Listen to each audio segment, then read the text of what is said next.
Brought to you by TechnoSpark 20 series smartphones.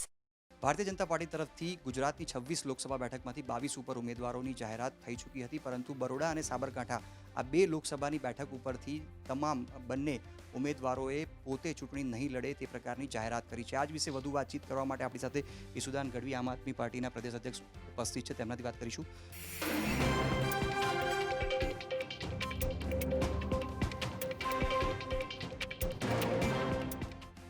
Bharatiya Janata પાર્ટીમાં અનુશાસન જોવા મળે છે. પક્ષ કહે અને સીધી રીતે નેતા હોય, કાર્યકર હોય, કામકાજમાં લાગી પડતા હોય છે, પરંતુ બે બેઠક જેના ઉમેદવાર રંજનબેનની વાત કરવામાં આવે તો ત્રીજી વાર ટિકિટ મળી હતી. ટિકિટ મળતાની સાથે વિરોધ પણ શરૂ થયો હતો, પોસ્ટર્સ જોવા મળ્યા. અને સાબરકાંઠાના ઉમેદવારની વાત કરીએ તો ક્યાંક ને ક્યાંક એમની સામે પણ સ્થાનીય રીતે નારાજગી હતી. કેવી રીતે આખા ઘટનાક્રમને જોઈ રહ્યા છો? કેટલો લાભ આમ આદમી પાર્ટી અને કોંગ્રેસ ગઠબંધનને થવા જઈ રહ્યો છે? ભાજપ એવું કહેતી હતી કે 26માંથી 26 સીટ આવીશું, 5 લાખની લીડ લઈ લેશું. એની હવા નીકળી ગઈ છે. એ વાયદાઓની હવા નીકળી ગઈ, આને હવા નીકળી ગઈ કહેવાય. બીજું કે હજી તો શરૂઆત છે. હજી તો બરોડાથી અને સાબરકાંઠેથી પડ્યું છે. હજી ભરૂચથી પણ શક્યતાઓ છે. હજી આણંદથી પણ શક્યતાઓ છે.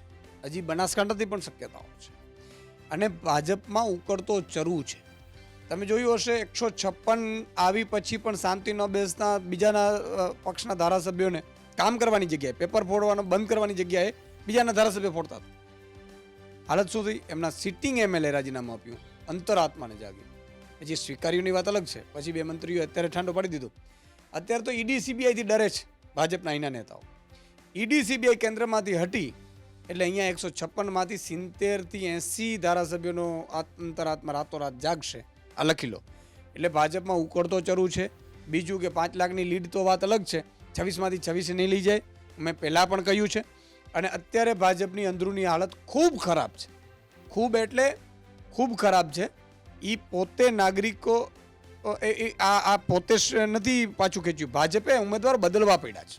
અને ઉમેદવારોને કહી દેવામાં આવ્યું છે કે તમે આ બદલો, તમે આવું ટ્વીટ કરો. તમે વિધાનસભામાં જોયું હશે કે વિધાનસભા પહેલાં ઘણા બધાની વિડીયો આવ્યા, મારે નથી લડવું, માત્ર એમને એમ નથી આવતા. ભાજપ ધમકાવીને કહે છે કે ભાઈ વિડીયો બનાવો, મારે નથી લડવું એવું કરો. એક તો ધારાસભ્યમાંથી નથી લડવું કીધું, પછી સંસદમાં કેવડા વિડીયો બનાવડાવ્યા. એનાથી મોટી વાત તો એ છે કે એપીએમસીમાં લડવા ગયા હતા, એમાં પણ મને કરી દીધી. એટલે આ બધું છે એ ઈડી સીબીઆઈ સુધીનું છે. 4 જૂન પછી 200થી નીચે આવશે. તમે જોઈ લેજો કે અહીંયા કેટલાની અંતરાત્મા જાગે છે. ખાસ કરીને કોંગ્રેસના પણ કેટલાક દિગ્ગજ નેતાઓ જે અગાઉ પહેલાં કહી ચૂક્યા હતા કે અમે ચૂંટણી લડવા તૈયાર નથી. ભરતસિંહની વાત કરીએ કે જગદીશ ઠાકોરની વાત કરીએ, પરેશ ધાનાણી હોય અને રોહન ગુપ્તા કે જેમણે ઉમેદવાર બનાવ્યા છતાં પણ તેઓ નહીં ચૂંટણી લડેની જાહેરાત કરી અને કોંગ્રેસ પક્ષ છોડી દીધો. આ જ પ્રકારની પરિસ્થિતિ હવે ભારતીય જનતા પાર્ટીની બે બેઠકો ઉપરથી જોવા મળી કે જ્યાં ઉમેદવારોની જાહેરાત તો થઈ, પરંતુ સામેથી તેમણે ના પાડી રહ્યા છે અત્યારે ચૂંટણી લડવાની. શું લાગે છે કે પોતે કોઈ વાતથી પરેશાન છે કે પછી ક્યાંક ને ક્યાંક ઉપરથી જ આદેશ છે?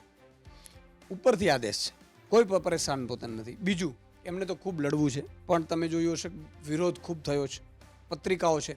અચ્છા, આ આજનું નથી, આ મેં કીધું ને ઈડી સીબીઆઈના કારણે બધું અત્યારે અટકીને પડ્યું છે. આ પેલા પત્રિકાઓ વોર થઈ હતી, મહામંત્રીઓના રાજીનામા આવ્યા છે, ખબર હોય તો તમને. ઉકળતો ચરુ છે. અને હજી ભરતી મેળો કરી અને એ લોકો ઓર ઉકળતો ચરુ બનાવી રહ્યા છે. એમને ખબર હોવી જોઈએ કે હવે કામની રાજનીતિ ધીરે ધીરે આવવાની છે. આજે રાજસ્થાનની મહિલાઓને 450 રૂપિયાનો ગેસનો સિલિન્ડર મળે છે, તો આ ગુજરાતની મહિલાઓને ખબર નહીં પડતી હોય? અચ્છા, ગુજરાતની મહિલાઓને તમે 29 વર્ષથી તમે એમનો મત લો છો.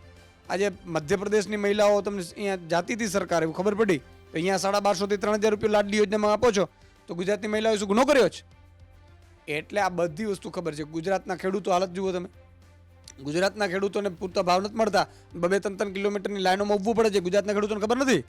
અને ભાવનગરમાં ખુદ નરેન્દ્ર મોદીએ જે ડુંગળીનું આવક થઈ અને ડુંગળી જ્યારે બરોબર ભાવમાં વેચાઈ હતી ત્યારે નરેન્દ્ર મોદીએ નિકાસ બંધી કરી, એ નથી ખબર પડતી. હવે નરેન્દ્ર મોદી નામ ઉપર મત મળશે એમ કે જેને ડુંગળીમાં રોતા કરી નાખે એમને. એટલે આ બધી વસ્તુઓ બહુ ક્લિયર કટ છે કે ભાજપની સ્થિતિ સારી નથી. ખેડૂતો નારાજ છે, કર્મચારીઓ નારાજ છે, આઉટસોર્સિંગ કર્મચારીઓ નારાજ છે. તમે જુઓ મહિલાઓ નારાજ છે, ગરીબો વંચિતો શોષિતો હાલત જ ખરાબ છે. મધ્યમ વર્ગ 50,000 કમાય છે, 2 છેડા ભેગા નથી થતા. પતિ પત્ની 2 કમાય છે તો ભેગા નથી થતા. એટલે આ સ્થિતિ બહુ જ ખરાબ છે. અને એનો પરિણામ મને લાગે છે કે આ લોકસભામાં મળશે અને એના પછી સ્થાનિક સ્વરાજ અને વિધાનસભા મળશે. કેટલો લાભ આપ જુઓ છો? કારણ કે ગુજરાતની વાત કરીએ તો 24 બેઠક ઉપર કોંગ્રેસ પોતાના ઉમેદવારો ઉતારી રહ્યું છે, 2 ઉપર આમ આદમી પાર્ટીએ ગઠબંધન કરેલું છે. કેટલો લાભ જુઓ છો? કારણ કે ભારતીય જનતા પાર્ટીની વાત કરીએ તો 26માંથી 26 બેઠક જીતવાનો દાવો છે, 5 લાખની લીડની વાત છે. પરંતુ જે રીતે અત્યારે હાલની પરિસ્થિતિઓ જોઈ રહ્યા છો, 2 ઉમેદવારોએ પોતાનું નામ સામેથી પાછું ખેંચ્યું છે, કેટલો લાભ થતો આપ માનો છો? જુઓ, અમે એવું નથી કહેતા કે 26માંથી 26 જીતીએ, પણ એટલું ચોક્કસ છે કે ભાજપ 26માંથી 26 નથી જીતતી એકે. બીજું કે કોંગ્રેસે કેટલીક સીટો ઉપર ખૂબ મજબૂત છે અને આમ આદમી તો બે સીટ ઉપર મેં કીધું કે ભાવનગરનો ખેડૂત શું કામ હવે નરેન્દ્ર મોદીને મત આપે, અને નરેન્દ્ર મોદીના નામ ઉપર મત પડે છે. નરેન્દ્ર મોદી ને નિકાસબંધી કરી અને ડુંગળીના ભાવ તળિયે કર્યા તો એમને ખબર છે MSP નથી આપી, નરેન્દ્ર મોદી નથી આપી, તો બીજા ભાજપના નેતાના નામ મોડું તો મત મળવાનું નથી. એટલે અમને બહુ આશ્ચર્ય નથી કે બહુ બધી હારશે, પણ ઇન્ડિયા ગઠબંધન ખૂબ સારી સ્થિતિ ગુજરાતમાં બનાવશે. અને ઇન્ડિયા ગઠબંધન ગુજરાતમાં આ સ્થિતિ બનાવશે તો તમે જોઈ શકો છો રાજસ્થાન, મધ્યપ્રદેશ, તમે એનાથી આગળ જાઓ દિલ્હી, પંજાબ, એટલે ખૂબ સારી ઇન્ડિયા ગઠબંધન આગળ જશે. અચ્છા, ગઈકાલે આપણે જોયું કે દિલ્હીના CM અરવિંદ કેજરીવાલ સીધી રીતે જેમની અટકાયત ED દ્વારા કરવામાં આવી હતી અને આખરે તેમને રિમાન્ડ ઉપર મોકલવામાં આવ્યા છે. કેવી રીતે આખો ઘટનાક્રમ જોઈ રહ્યા છો? કારણ કે રિમાન્ડ આપવામાં આવી છે એ અરવિંદ કેજરીવાલને કે જેમણે આંદોલન શરૂ કર્યું હતું ભ્રષ્ટાચારના વિરુદ્ધમાં, અને એ જ ભ્રષ્ટાચારના આરોપમાં અરવિંદ કેજરીવાલ જેલમાં. જુઓ, ભાજપના કેટલાક કાર્યકર્તાઓને બાદ કરતા ભારતની એક પણ નાગરિક જનતા અરવિંદ કેજરીવાલ ભ્રષ્ટાચાર છે ને એ સ્વીકારવા તૈયાર નથી. એનું કારણ તમને કહું કે યાર ઇન્કમટેક્સ કમિશનરો હતા બંને જણા. આ કોઈ અનપઢ થોડા છે બધા, બોગસ ડિગ્રીઓ થોડી છે, બરાબર છે. બીજું કે આખું ક્રોનોલોજી સમજો. એ એવું કહે છે કે 100 કરોડ રૂપિયા આમ આદમી પાર્ટીને આ ફલાણા રેડ્ડીએ આપ્યા છે, બરાબર છે, જેના ઉપર કથિત આરોપ છે શરાબ નીતિમાં. એ આરોપ મૂકે છે, સાબિતી તો હજી જ્યારે થશે ત્યારે થશે. પણ એ જ કંપનીએ ભાજપને 55 કરોડ રૂપિયા આપ્યા છે એ ઇલેક્ટ્રોનિક બોન્ડના માધ્યમથી ખબર પડી ગઈ. એ આરોપી છે, એ આરોપીને 5 કરોડ રૂપિયા ભાજપને આપે છે, પછી હાઈકોર્ટમાં પોતાની બેલ મૂકે છે, પછી એ પોતા 25 કરોડ બીજા ભાજપને આપે છે, એટલે હાઈકોર્ટ એને જામીન આપે છે, હાઈકોર્ટમાં ED એનો વિરોધ નથી કરતી જામીનનો, અને પછી બીજા 25 કરોડ આપે છે, એટલે એ પોતે સીધો સાક્ષી બની જાય છે અને એ નામ લઈ દે છે કે અરવિંદ કેજરીવાલ ને મનીષ સિસોદિયા સંજય સિંહ, એને એટલા માટે તમે પકડી લો છો. તો કાલે હું એમ કહું છું કે મને એમ કે ભાજપના મોટા નેતાનું કહી દઉં કે આમાં મને 50 કરોડ કે 100 કરોડ રૂપિયા મેં આપેલા છે, તો માની લેવાનું. એટલે આ કોઈ સબૂત નથી, સુપ્રીમ કોર્ટમાં સીધો ઉડી જવાનો છે. પણ અરવિંદ કેજરીવાલજીને આમ આદમી પાર્ટીથી ભાજપ ડરી ગઈ છે, એટલી ડરી ગઈ છે કે 41 લાખ મત 2022માં મળ્યા હોય તો હવે તો 2 કરોડ મત મળવાના છે, 27માં સરકાર જવાની છે, એટલે આ બધા ગરબા ઘરે જશે. એટલા માટે એને ખતમ કરવા માટે, એને બદનામ કરવા માટે આખું ષડયંત્ર છે. સિટિંગ મુખ્યમંત્રીને કોઈ જેલમાં નાખતો હોય કોઈ સબૂત વગર, આ તો ગજબનો છે. એટલે દુનિયામાં પણ એની કિરકિરી થઈ છે ભાજપની.